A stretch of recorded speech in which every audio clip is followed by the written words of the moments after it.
Ada yang kenal dengan Three Gorges Dam atau Bendungan Three Gorges di Tiongkok, bendungan terbesar di dunia di Provinsi Hubei yang menghidupi 200 juta manusia, baik untuk pengairan irigasi juga untuk listrik tenaga air. Sebuah bendungan yang mengelola sungai Yangtze, sungai terderas airnya, dan sungai yang membelah daratan Tiongkok dari pegunungan Himalaya ke sisi laut Natuna Utara. Bendungan ini berukuran raksasa dengan tinggi mencapai 100 meter dan panjang sampai 2 kilometer yang membentuk danau seluas 1000 km persegi. Sebuah wilayah buatan manusia yang sangat besar, hampir 1,5 kali luasnya Singapura, atau seluas 20% lahan sawit di tanah negara yang dibagi-bagi oleh pejabat negara untuk para oligarki sawit. Hydropower plant merupakan pembangkit listrik terbesar itu, semua didirikan sejak tahun 1990-an, di mana bendungan tersebut adalah juga merupakan pusat pengendali banjir kelolaan Sungai Yangtze. Lalu sekarang Amerika dan Taiwan sedang membuat skenario perang baru. Apa itu skenarionya? Skenario yang kalau Tiongkok macam-macam dengan Taiwan, maka akan dijalankan skenario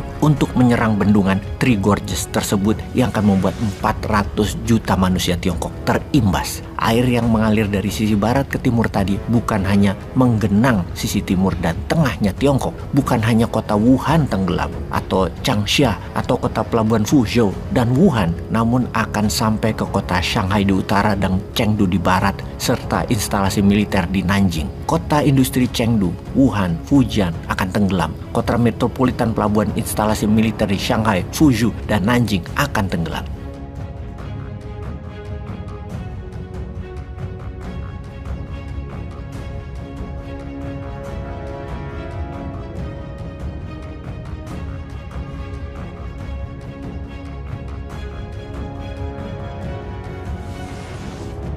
Kira-kira kalau Taiwan dan Amerika menyerang Three Gorges Dam, apakah Tiongkok tidak membalas? Kemungkinan besar, satu hulu ledak nuklir akan meluncur ke Taiwan meluluh lantakkan Taiwan. Inilah bencana terbesar di dunia. Bukan hanya warga dua negara Tiongkok, Taiwan yang menjadi masalah, namun dunia. Dunia akan mengalami zaman kegelapan karena FANG, Facebook, Apple, Amazon, Netflix, Google, semua beroperasi di Taiwan secara software dan hardware di Tiongkok. Industri chips yang 80% dunia disuplai oleh Taiwan dan Tiongkok hilang. Semua itu tidak terbayangkan apa yang akan terjadi di sisi ekonomi dan kehidupan ke depan kalau bencana Three Gorges Dam dilakukan, diserang oleh Taiwan. Dan mengapa Amerika melakukan hal itu semua?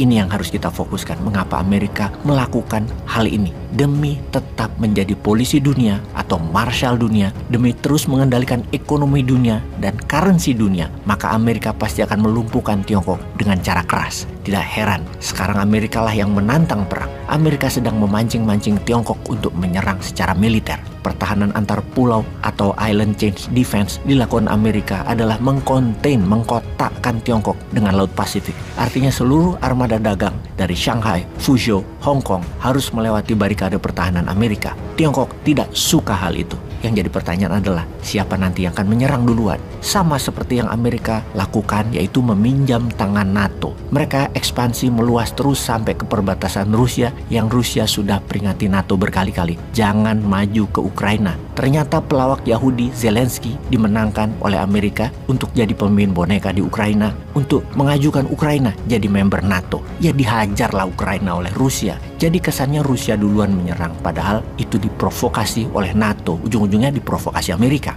Demikian juga pertahanan antar pulaunya Amerika dari Mageshima, Jepang sampai Filipina adalah mengkonten Tiongkok yang pertahanannya Amerika sekarang maju ke Taiwan. Ini bisa membuat Tiongkok menyerang Taiwan duluan. Inilah yang ditunggu oleh Amerika untuk menyerang pakai rudal balistik antar benua berjarak 1.500 km dari titik pangkalan rudal di Chain Island Defense-nya Amerika ke Three Gorges Dam tadi.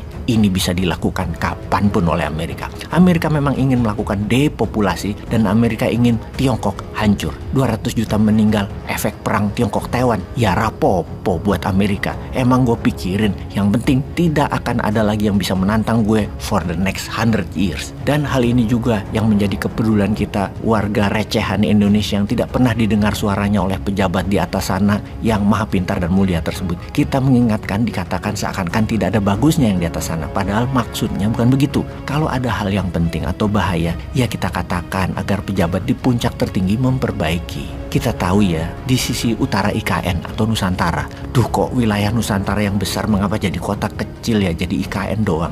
Yo wes, semua sudah diputuskan oleh pejabat tertinggi. Kita bisa apa? Oke, kita lanjut. Sisi utara IKN dari sisi pertahanan ya, kacamatanya melihatnya adalah wilayah kosong instalasi militer. Wilayah yang kosong instalasi militer dalam hal defense system. Membangun pusat pemerintahan terpenting adalah membangun pertahanannya lebih dulu. Kalau ke Jakarta ya, Jakarta kalau ada serangan dari sisi utara, misalnya Singapura yang menyerang, bisa diintersep oleh Pekanbaru, Palembang, Lampung, dan Halim. Dari sisi timur, Makassar, Surabaya siap memblok. Dari sisi selatan misalnya Australia menyerang, Jogja, Madiun siap. IKN dari sisi utara, Sarawak Malaysia, Brunei, atau kapal induk Amerika di sisi Laut Natuna yang jaraknya ke IKN berjarak 800-an kilometer, atau dari Sarawak IKN itu jaraknya 600 kilometer. Pertahanannya pakai apa? Sekali serangan rata tanah itu IKN, gak ada yang intercept. Ya jangan begitulah membangun ibu kota. Dunia sekarang kan sedang tidak baik-baik aja loh. Peace.